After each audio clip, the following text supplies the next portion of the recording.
Well, hello, Dr. Sansom. Welcome to SELA. How are you Thank you. doing today? Very well, thanks. Good, It's a wonderful. privilege to be here. That's how I always feel when I'm here too. It's a wonderful place. Can I call you Andy? Of course. Okay.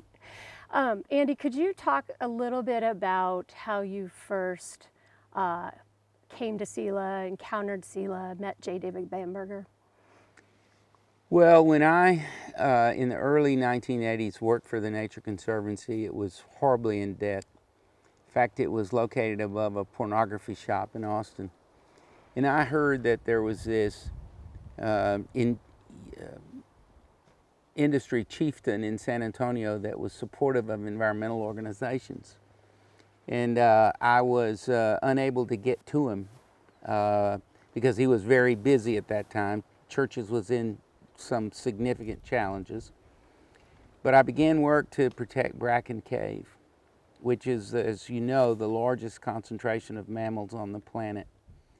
And I sent him a note, and I told him that I had the keys to Bracken Cave and would he like to join me. And he called me almost immediately and he said, "I'll bring the chicken." And so that's where our relationship started almost 40 years ago. Wonderful. That's great.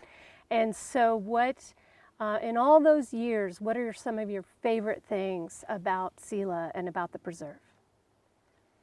Well, it's very hard for me to separate SELA from Mr. Bamberger in the sense that a good part of the meaning of this place results from his vision, enthusiasm, passion, and commitment.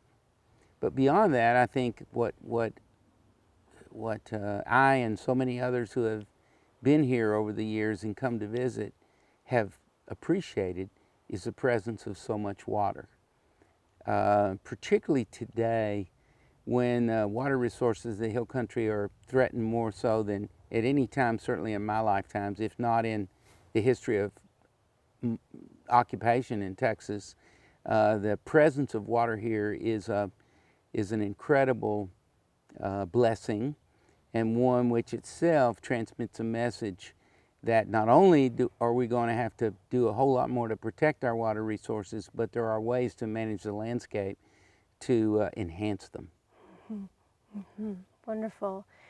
And how have you seen those lessons about water?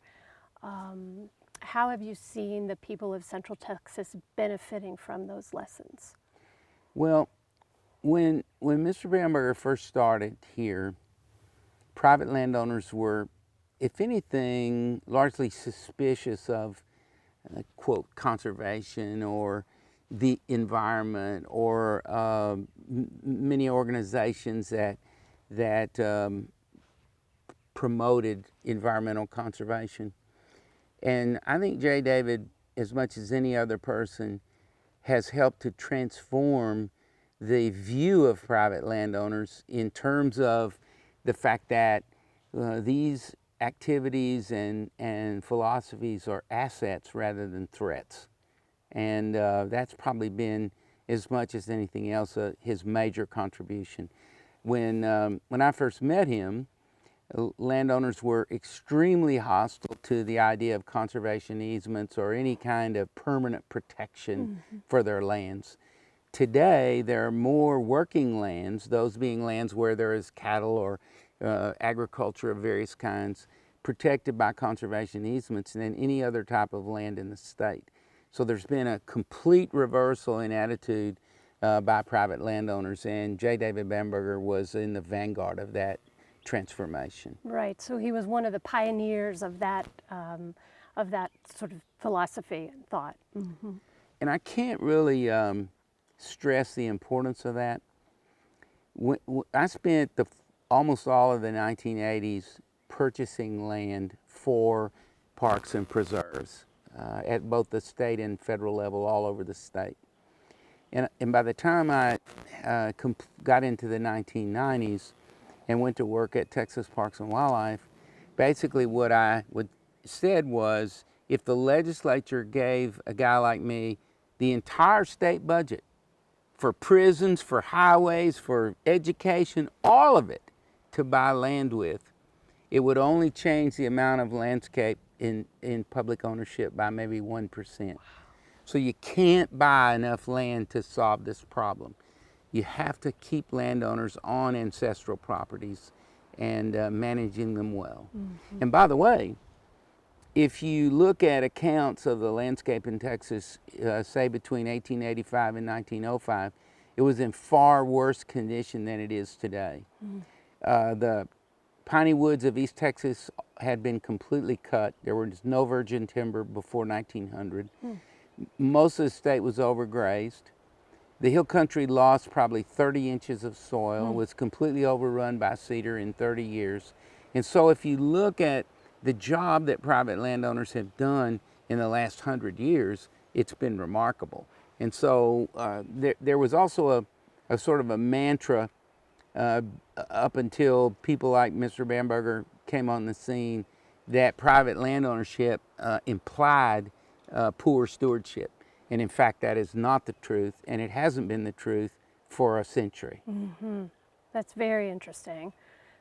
That's great to know in terms of the reality that private lands are often the best cared for, or very well cared for. Right. Mm-hmm.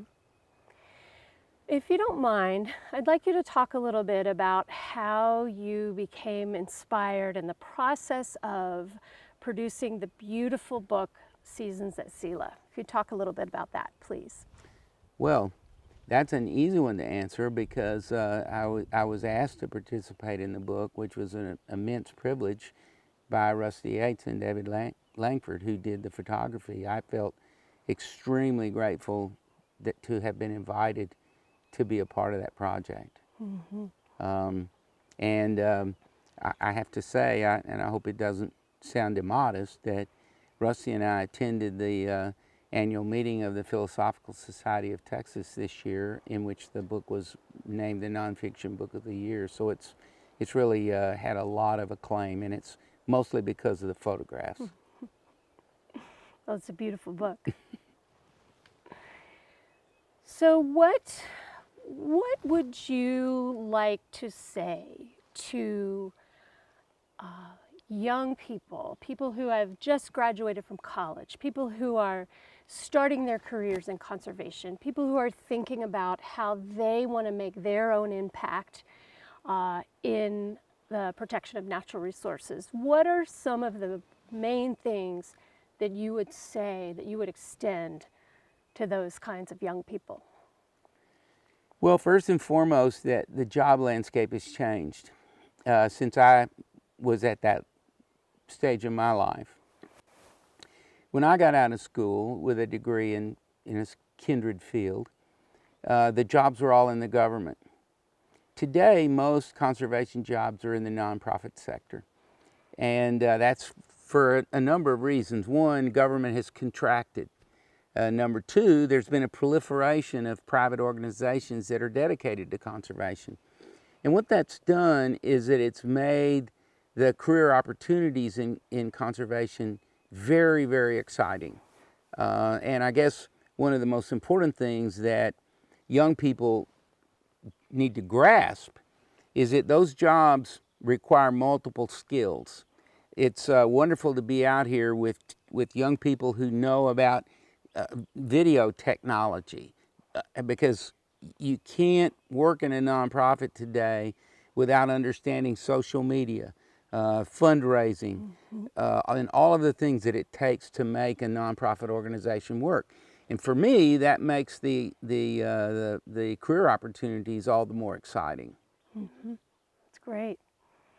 There are probably at least 30 conservation organizations here in the Texas Hill Country alone. Mm-hmm. And there's some pluses and minuses in that, because the philanthropic resources are stretched. Mm-hmm. But what I'm thrilled about is that there's more and more collaboration and cooperation between them, so that they are joining their efforts and thus being more efficient about the philanthropic resources that are available to them. That's wonderful. That's great. Is there anything else that you would like to say right now as we sit in this gorgeous space, Turkey Hollow? A space which I will add, by the way, has been beautifully restored by many volunteer hours. Is there anything that you'd like to add that we haven't talked about yet in terms of your relationship with Sela or your long history with Mr. Bamberger? Anything that you would just like to add to our conversation? Well, you can't sit in a place like this without appreciating its significance in the long-term future of conservation in Texas. You know, I said what I've said about the problems of the landscape, but you could argue that the most serious problem that we have is that our children are all growing up in urban areas and they're not being exposed to the outdoors. And I would say the most significant thing that Sela has done in my experience with it is to move into a completely different level by providing opportunities for children to be introduced to nature for the first time. Back in the early 1990s, children canoeing on the Lampasas River. And these children had certainly never been in canoes, and most of them had never been out of Austin. And when they got in the canoes, they were kind of like, in spaceships or something. But within a few minutes, because of great adult volunteers, you'd have thought these kids had been in canoes all their lives. And they raced down the river and jumped in the water and just had a great time. So when we finished the trip, one of the adult leaders was standing up on the sandbar where we were going to take out, and he was skipping rocks. And one of these children said, "Did you see what that dude did?" And we realized that none of these kids had ever seen anyone skip a rock. So for the next 2 hours, we took them out on the sandbar and we taught them how to skip rocks. And that evening, after the dinner dishes were washed, the adult leaders, both black and white, were sitting around the campfire, and the children were back down on the river in the pitch black dark, skipping rocks. Mm-hmm. To make this movement successful, we have to have children understand that the outdoors is fun, that it's important, but most importantly, that they need to take responsibility for it. And that's why places like this campground are critical to the future of conservation. Right now, I would say probably the biggest threat we face in the short term is the dampening effect that this tragic coronavirus crisis has had on fundraising for conservation. And so there's never been a more important moment for people to reach into their pockets and help organizations like Sela, because the contributions they make have never been more important. And so the issue right now is more than urgent. It's critical. Andy, I just wanted to take this opportunity to thank you so much for coming out here today, and also to thank you for being one of my conservation mentors and my conservation heroes. And I appreciate everything that I've learned from you and everything that a lot of other people have learned from you. And I just want to thank you for all your commitment to conservation in the state of Texas. Well, that's very nice of you to say, Dr. Sansom, but really it's I who should be thanking you.